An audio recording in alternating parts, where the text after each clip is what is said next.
Ya, baik. Terima kasih, Prof, Ya. atas masukan dan juga komentarnya kepada Ibu Fitri. Langsung saja kepada peserta yang kedua, itu Bapak Afrizal STMT dari Sekolah Tinggi Teknologi Nasional Jambi. Kepada Pak Afrizal, dipersilahkan Bapak. Mungkin untuk tahap ininya seperti tadi ya, Bapak ya. Ya. Ya.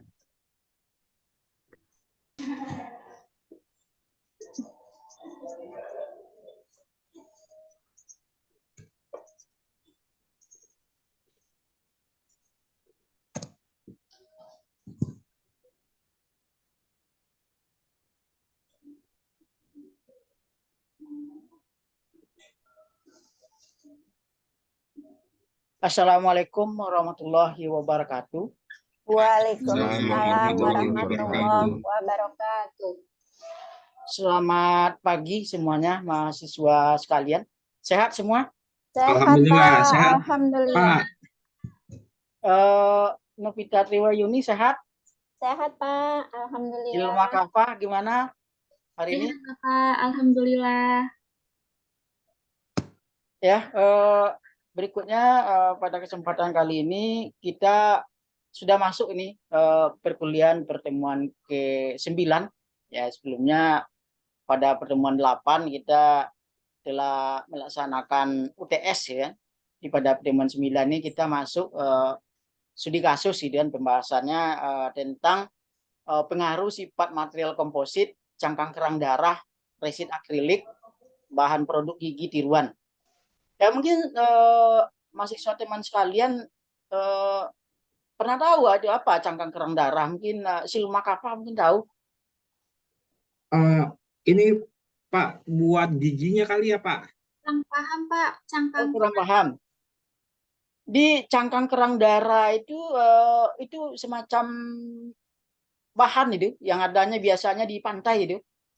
Adanya banyak. Iya. Ya termasuk bahan untuk gigi. Iya, Seperti itu. betul. Kalau resin pada tahu semua? Tahu Pak. Mungkin Pungki Hari Wiraatmaja seperti apa yang diketahui resin? Jadi begini Pak, resin itu bahan kalau kita ya Pak ya, kalau saya implementasinya kan kebetulan saya ada bengkel dulu. Nah, Yeah. di bengkel itu kita kalau mau membuat sebuah fiber, kita pakai resin sama katalis Pak, kita aduk, nanti dia akan mengeras. Jadi kayak model plastik begitu Pak. Ya, lebih kurang seperti itu. Tetapi pada pembahasan kita kali ini bukan untuk itu, tapi di sini kita akan pakai untuk bahan gigi tiruan, gigi palsu gitu kan yang akan kita pakai. Ini nampaknya hadir semua. Hadir semuanya ya sepertinya, tidak ada yang tidak hadir ini ya. Dari 7 orang ini hadir sepertinya. Jadi langsung aja ke pembahasan sepertinya gitu kan. Tidak perlu di absen, hadir semua ini 7 pesertanya gitu kan. Mungkin kita lanjut aja ya. Ya Pak. Ya, ini kita akan membahas pada perkuliahan ini materinya itu dari yang di awal tadi penggunaan biomaterial cangkang kerang darah dan resin akrilik untuk bahan produk gigi ya, gigi palsu. Di dalam didasari kasusnya di sini mungkin mahasiswa sekalian sudah tahu ya permasalahan yang sering terjadi di tengah-tengah masyarakat. Jadi kita menggunakan metode case method kan dalam pelajaran ini. Di kasusnya banyak di antara masyarakat ini permasalahannya gigi hilang gitu kan. Bukan orang tua aja yang hilang gigi gitu kan. Yang muda juga ada hilang gigi gitu kan. Dia apabila gigi tidak ada misalnya ingin makan apa misalnya ya yang keras misalnya ayam gitu kan ya tidak bisa. Mesti yang lunak-lunak. Jadi dalam hal ini kasusnya Bapak akan melihat di sini kasusnya itu penelitian terdahulu Craig Payton. Ini sudah lama nih kasusnya ini 1958 mungkin pada belum lahir semuanya kayak ya ada yang lahir 1958 belum Pak ya? Belum Pak, saya 2003 Pak. Oh 2003 ya. Wah, mudah sekali ya nampaknya mahasiswa sekalian ya. Jadi di sini Craig itu melakukan penelitian ini tentang gigi gitu kan. Di dia bagian-bagian gigi itu ada paralel, enamel itu kekuatan tekan gigi itu 42 megapascal, kemudian dentin enamel ya seperti yang kita lihat di sini. Ini ada bagian-bagian gigi dan dentin ada 11,5 megapascal, kemudian superficial medial dentin Jadi atas dasar ini Bapak melihat perlu kasus ini dilihat. Jadi sekian kekuatan gigi pada saat sekarang ini ya bahan gigi palsu itu mahal gitu kan. Jadi bagaimana kita itu untuk mendapatkan gigi itu murah dan terjangkau. Ya pada umumnya kan gigi yang kita lihat itu ada gigi cekatan gitu kan, kemudian ada gigi lepasan yang ada tersedia di lapang. Tapi masih belum terjangkau oleh masyarakat ini. Jadi dari pembahasan ini tujuan yang Bapak inginkan kenapa perlu dibahas? Yang pertama mahasiswa bisa memahami permasalahan gigi yang ada di tengah masyarakat. Kemudian yang kedua, bagaimana kita memenuhi mahalnya gigi tadi. Jadi makanya kita buat gigi palsu dari bahan lain dengan harga yang murah. Nah, itu tujuan dari pembelajaran kita itu. Kita lanjut ya. Ya sambil berjalan kalau ada yang kurang jelas ya ditanya aja ya. Mana tahu baik, Pak. Bapak mungkin kurang cepat dalam menjelaskan materi. Ya Pak bisa dikurangi gasnya, bisa aja silakan seperti itu ya. Tanpa sadar ya kan. Jadi kebutuhan masyarakat di sini terhadap gigi tiruan itu yang pertama fungsi bicara, mengembalikan fungsi estetik atau keindahan, peningkatan fungsi pengunyahan, pelestarian jaringan, pencegahan migrasi gigi. Jadi kalau gigi yang tidak lengkap itu berpindah, giginya bergeser ya kan. Migrasi itu maksudnya. Kemudian peningkatan distribusi beban pengunyahan. Kemudian kita lihat biokomposit. Mungkin ada yang pernah dengar ya. Nanti jangan-jangan Bapak sudah jauh-jauh membicarakan biokomposit gitu kan, tapi tidak paham. Ya mungkin Novita Trio ini mungkin tahu apa itu komposit ya. Belum loh, Pak. Hah? Belum, Pak. Oh belum ya? Mungkin Pungki tahu. Kembali ke Pungki Maaf, lagi. Pak, belum paham, Pak. Oh belum paham ya? Iya, Pak. Oh belum paham. Atau yang lain, silakan kalau yang saya sebut nanti malu pula tidak tahu gitu kan. Nah lebih baik kalau ada yang angkat tangan kan lebih baik gitu kan. Tahu gitu kan saya. Ya kalau tidak tahu berarti ini saya perlu jelaskan itu biokomposit itu. Tidak Angkat, ada ya? Ayo silakan Silma Kapa mungkin tahu. angkat tangan karena belum paham, Pak. Saya, Oh Pak. belum paham, saya pikir sudah paham ya. Pak, belum paham. Oh belum paham ya, kalau begitu ya kita perlu jelaskan, ini sepertinya baru ini kelihatannya bagi mahasiswa sekalian ya kan. Kita lihat ini ada definisi gitu kan. Di biokomposit itu gabungan satu atau dua material yang dicampur yang dipadukan ya, seperti ada di pembahasan pengantar kita ada cangkang kerang darah, kemudian itu ada resin gitu kan, dicampur untuk jadi bahan gigi palsu. Dan sumber-sumber dari bahan biokomposit ini seperti yang kita lihat di depan ini, ada dari tulang sapi, tulang ikan, cangkang kerang darah yang kita bahas pada kali ini. Kita lanjut. Penggunaan bahan biokomposit ini terdiri dari ada gigi tiruan yang kita bahas ini gitu kan. Kemudian ada kaki palsu. Kemudian berikutnya itu ada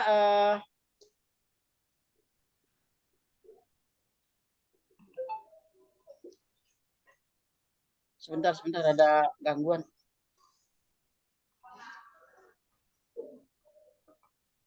Ya kita lanjut. Tadi ada slide-nya yang cincin pembungkus jantung ada pada tubuh manusia gitu kan. Kemudian tulang palsu, implan tulang, penyambungan tulang. Itu penggunaan dari bahan biokomposit. Kemudian sumber-sumber bahan biokomposit ini ada yang kenal nih, ini ada gambarnya ya di depan ini. Pernah lihat enggak kira-kira ini? Materialnya mahasiswa sekalian. Kerang ya, Pak. Di mana kira-kira pernah lihatnya? Di pasir atau di mana? Di pasir, Pak, sama di seafood, Pak. Oh, di singkut. Seafood. Oh, jadi Pungki ini dari singkut ya? Seafood, Pak, seafood. Oh, seafood.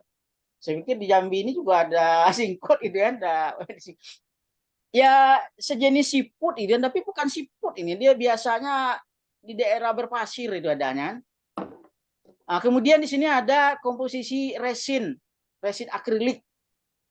Resin akrilik ini ada yang tahu enggak nih? Pernah dengar atau belum dengar sama sekali ini? Resin akrilik. Tapi baru lihat, Pak, yang begini, Pak. Belum baru lihat ya? Berarti baru semua nih.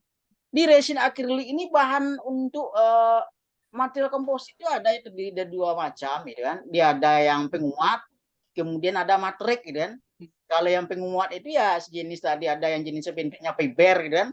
Ada yang serbuk, gitu kan? Tepung. Resin inilah yang mengikat dan memadukan, jadilah dia suatu material.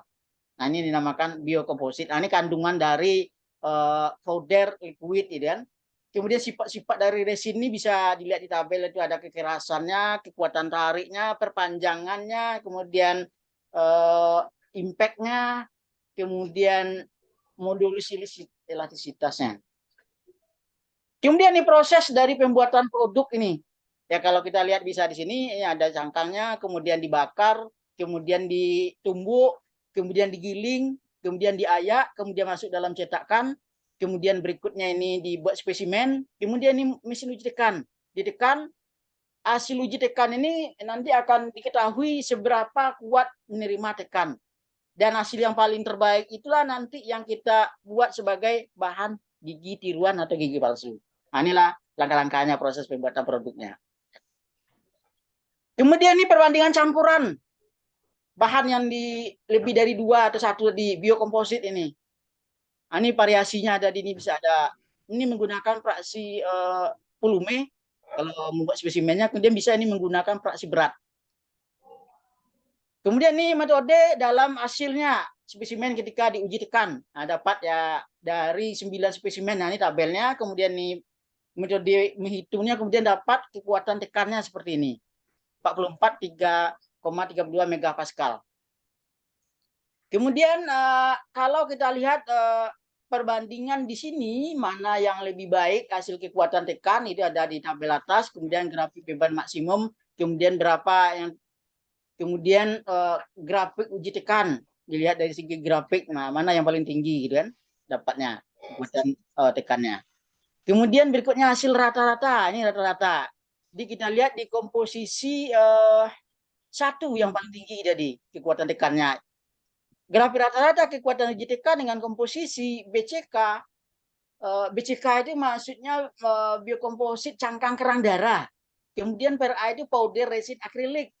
Kemudian ini liquid itu cairan resin akrilik. Nah, ini grafiknya ini yang paling tinggi hasilnya rata-rata kekuatan tekan yang didapat dari hasil pengujian menggunakan mesin uji tekan. Kemudian nih hasil pengujiannya kalau kita lihat dalam bentuk gambar dari masing-masing spesimen itu ada 9 ketika diuji gitu kan.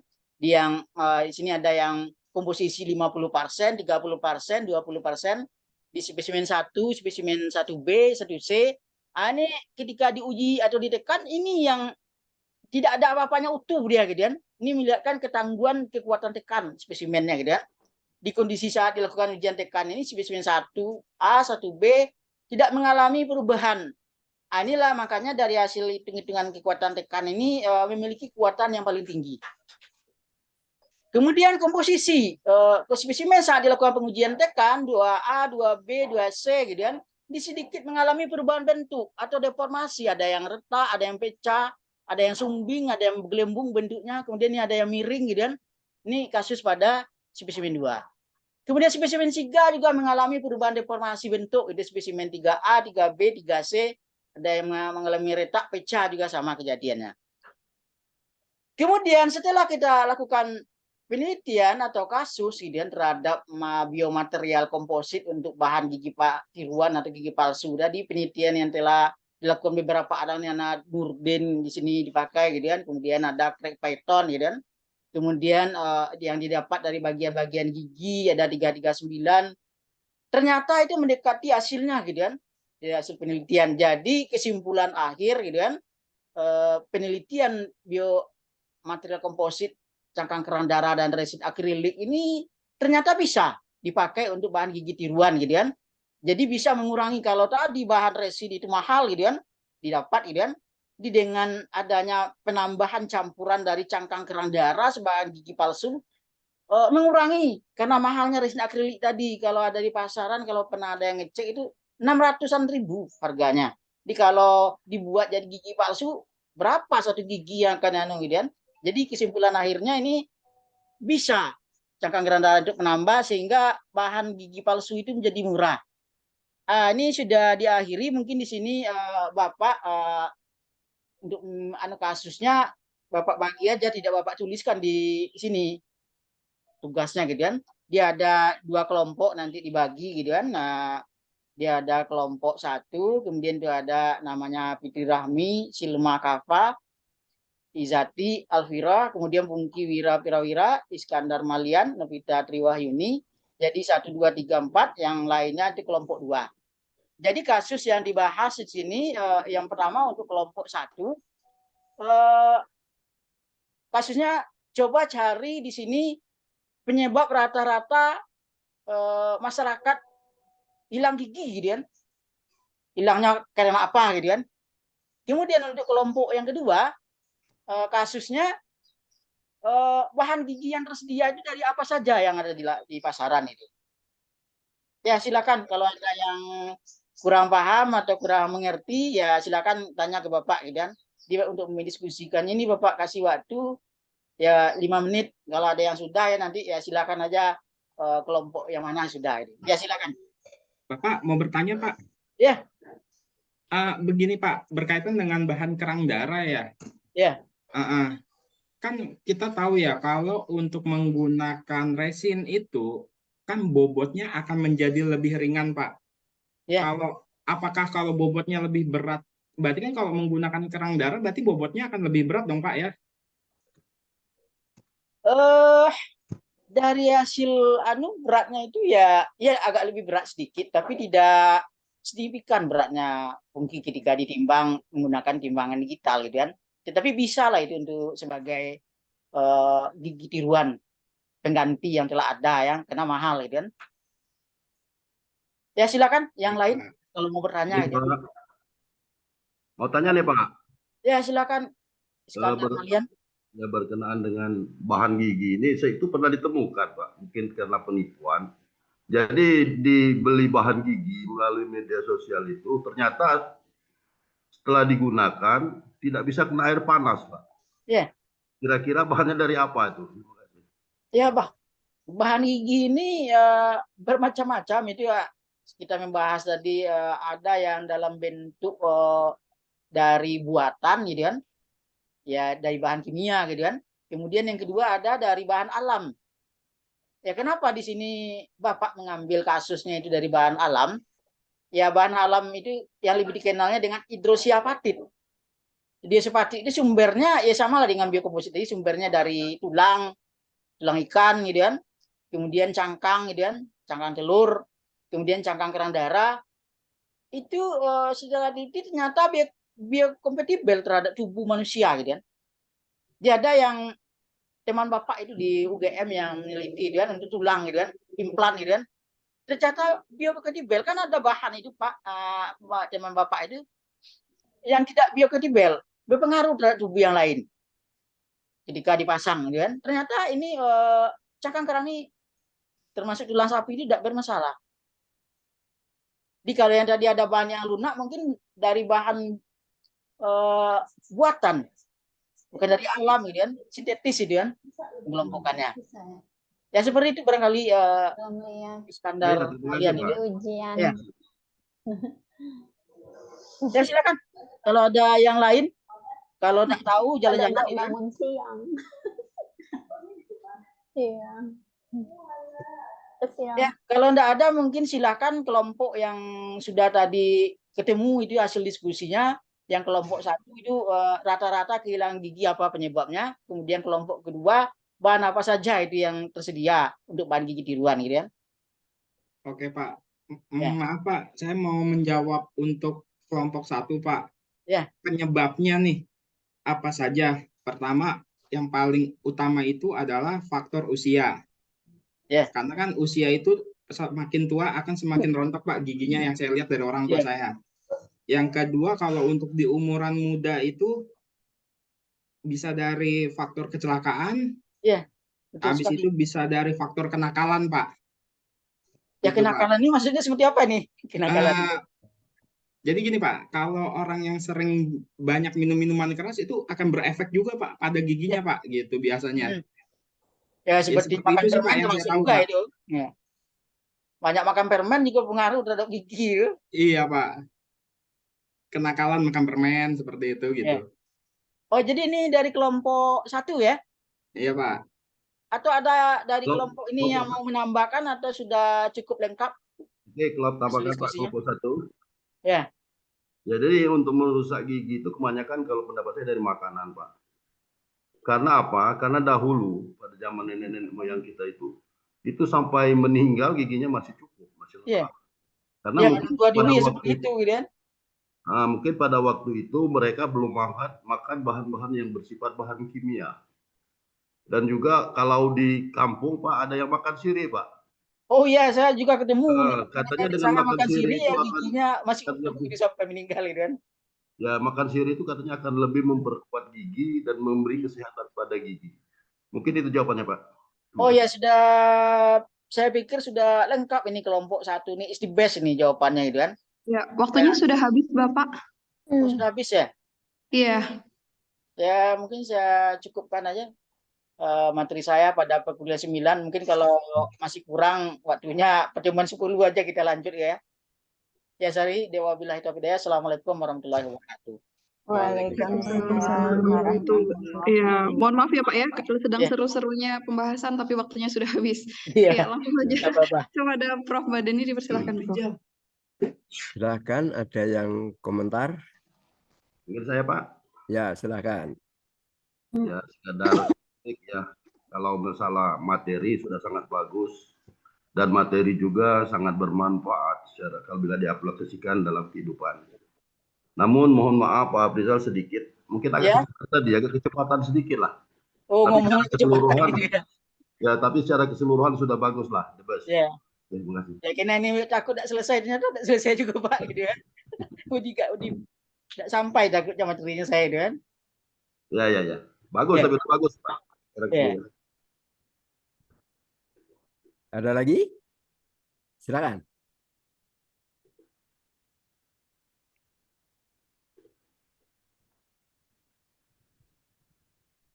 Kalau nggak ada, tadi sudah dimulai. Apakah karena saya tadi yang pertama mengingatkan harus menentukan tujuan baru diingatkan atau enggak? Yang jelas tadi sudah ada tujuan mau dicapai. Sehingga ini peserta diharapkan terarah kemana saya dibawa. Kemana saya harus bisa apa. Ini tujuannya mengapa dirumuskan, dikemukakan tujuannya dulu.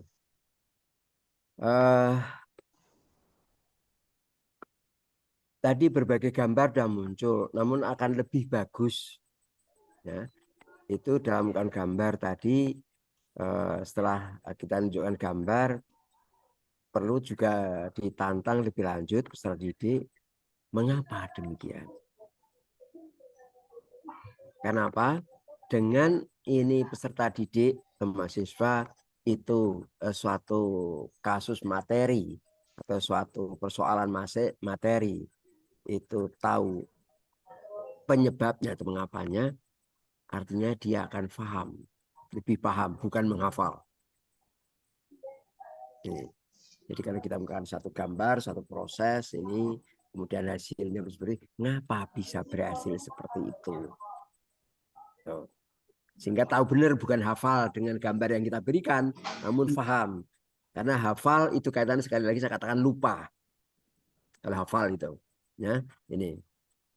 Apalagi kalau ini hafal, namun kata-kata yang dihafalkan nggak begitu paham, itu akan lebih cepat lupa. Ya, ini. Yang ketiga, ini perlu pada bagian akhir, sama dengan tadi yang pertama tadi belum muncul. Tadi Bu Fitri juga belum muncul. Pada akhir itu perlu dirumuskan simpulan apa yang kita sampaikan, kayak kita pelajari. Ya. Dan simpulan itu pun bukan ini pengajar atau misalnya pembelajar yang ini apa namanya ini yang menyimpulkan, namun mengajak si mahasiswa untuk menyimpulkan. Ya, jadi bukan kita sebagai dosennya menyimpulkan, namun mengajak ya, si mahasiswa, para mahasiswa untuk menyimpulkan. Kalau mahasiswa bisa menyimpulkan dan sesuai dengan tujuan yang kita kemukakan, berarti pembelajaran kita berhasil. Kalau belum, ya, bagian mana yang belum, ya itu berarti yang perlu diberikan penjelasan lagi.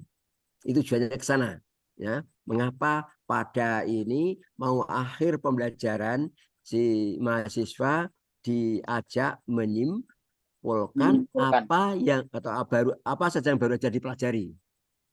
Kalau dia bisa menyimpulkan, ya, ini dengan bahasa dia, bukan menghafal kita tag PowerPoint kita, ya. Ya, ini mereka artinya paham betul dengan apa yang telah dipelajari. Dengan bahasa yang berbeda, tujuan pembelajaran tercapai. Dilihat dari dosennya, dosen mengajar sukses. Dari si yang belajar, belajarnya mencapai tujuan. Itu. Ya, ini. Jadi pada kegiatan akhir saya akan kembali perlu ada upaya untuk penyimpulan, namun yang aktif menyimpulkan itu si mahasiswa. Ini sehingga sekaligus kita tahu, sekali lagi saya katakan, ya, ini kita tahu apakah pembelajaran yang kita lakukan itu telah mencapai tujuan atau belum. Kalau mahasiswa bisa menyimpulkan dengan baik sesuai dengan tujuan, misalnya tujuannya tadi Anda tahu ini penyebab terjadinya ini. Kalau dia bisa membuat di sana, artinya tujuan tadi tercapai. Artinya paham. Namun kalau ini bahasanya masih persis dengan bahasa yang kita PowerPoint, mereka baru hafal. Hafal belum tentu paham. Itu yang perlu menjadi perhatian.